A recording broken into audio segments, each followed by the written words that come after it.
इस वीडियो में हम आपको कोविड-19 टीकाकरण के बारे में बताएंगे। साथ ही टीकाकरण स्थल की तैयारी के समय जो महत्वपूर्ण बातें याद रखनी है वो भी बताएंगे। कोविड-19 वैक्सीन पूर्व निर्धारित टीकाकरण स्थल पर दी जाएगी, जिसकी जानकारी टीम को दी जाएगी।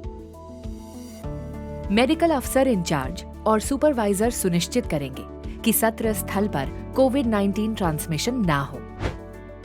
सभी लाभार्थियों के नाम की लिस्ट की 3 प्रिंटेड कॉपी और बाकी सब logistics cold chain point incharge vaccine carrier के साथ सत्र स्थल पर भेजेंगे।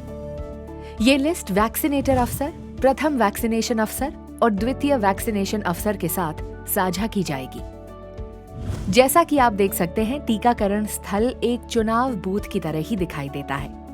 इस स्थल पर कार्यरत कर्मचारी अलग अलग गतिविधियों के लिए जिम्मेदार होंगे, जैसे टीकाकरण के लिए आए लोगों की पात्रता की जांच करना, स्थल पर भीड़ का प्रबंधन करना, लाभार्थियों को सत्यापन करना, कोविड-19 वैक्सीन लगाना, लाभार्थियों की टीकाकरण में सहायता करना।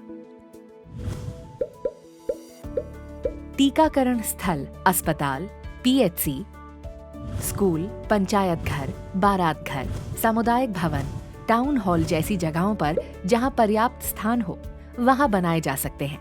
सामाजिक दूरी बनाए रखने के लिए और इस स्थल पर होने वाली बाकी सभी गतिविधियों के सुचारू संचालन के लिए अगर जरूरत हो तो टेंट इत्यादि लगाकर अस्थायी शेल्टर भी बनाए जा सकते हैं।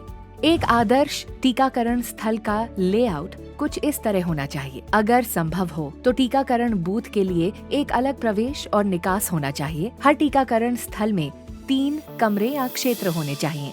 पहला कमरा प्रतीक्षालय होगा, जहां लाभार्थी टीका लगवाने के लिए अपनी बारी का इंतजार करें। दूसरे कमरे का उपयोग टीकाकरण कक्ष के रूप में किया जाए, जहां टीकाकरण होगा। और तीसरा कमरा ऑब्जर्वेशन रूम होगा, जहां लाभार्थी टीकाकरण के बाद आधे घंटे तक रुकेंगे। इन सभी कमरों में आदर्श रूप से 2 दरवाजे होने चाहिए, एक प्रवेश और एक निकास के लिए। सुनिश्चित करें कि टीकाकरण स्थल पर लाभार्थी निर्धारित दिशा में चलें, एक दूसरे का रास्ता नहीं काटें। इसके लिए निर्धारित दिशा में तीर के निशान या पैरों के निशान इस तरह से लगाए जा सकते हैं। लोगों के बीच हर समय शारीरिक दूरी बनी रहे, ये सुनिश्चित करने के लिए 2 गज की दूरी पर घेरे बनाएं। टीकाकरण स्थल के कमरे हवादार होने चाहिए, जिसके लिए कमरों की खिड़कियां खुली रखें। टीकाकरण स्थल बनाते समय आपको ये भी सुनिश्चित करना चाहिए कि प्रवेश द्वार पर हाथ धोने की सुविधा हो। प्रतीक्षालय और ऑब्जर्वेशन रूम में लाभार्थियों और वैक्सीनेशन ऑफिसर्स के लिए 2 गज की दूरी पर बैठने की उचित व्यवस्था हो। टीकाकरण कक्ष में एक समय पर केवल एक ही लाभार्थी अंदर जाए। लोगों को कोविड से बचाव की जानकारी देने के लिए पर्याप्त संख्या में सामग्री हो। आइए देखते हैं कि टीकाकरण कक्ष बनाते समय किन बातों पर ध्यान देने की जरूरत है। वैक्सीनेटर ऑफिसर व लाभार्थी के बैठने के लिए उचित व्यवस्था के अलावा आपको सुनिश्चित करना है कि ये सभी वस्तुएं टीकाकरण कक्ष में उपलब्ध हों। 4 कंडीशन्ड आइस पैक के साथ वैक्सीन कैरियर और पर्याप्त वैक्सीन। 4 कंडीशन्ड आइस पैक के साथ एक अतिरिक्त वैक्सीन कैरियर। पर्याप्त संख्या में उपयुक्त सिरिंज। टीकाकरण दल के लिए हैंड सैनिटाइजर और मास्क। वैक्सीन की शीशियों से एल्युमिनियम सील हटाने के लिए छोटा स्क्रू ड्राइवर या while opener. Hub cutter. AEFI अथवा एनाफिलैक्सिस किट। लाल और पीले रंग के बैग, साथ ही म्युनिसिपल वेस्ट इकट्ठा करने के लिए एक बैग। नीले रंग का puncture proof container. Waste disposal basket. टीकाकरण स्थल के भीतर आने वाले लोगों की संख्या को सीमित करना बहुत ही महत्वपूर्ण है।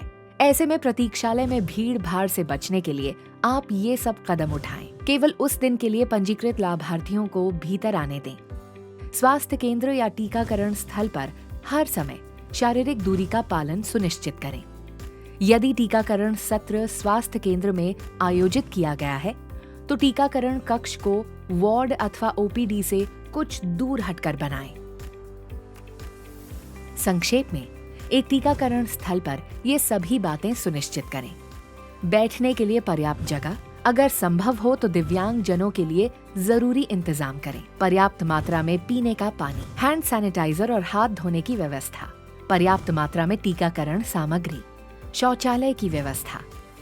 इन सभी महत्वपूर्ण दिशा निर्देशों का पालन करके हम ये सुनिश्चित कर सकते हैं कि सभी टीकाकरण स्थल सुचारू रूप से चलें और वैक्सीनेटर और लाभार्थियों को कोविड संक्रमण का खतरा कम से कम हो।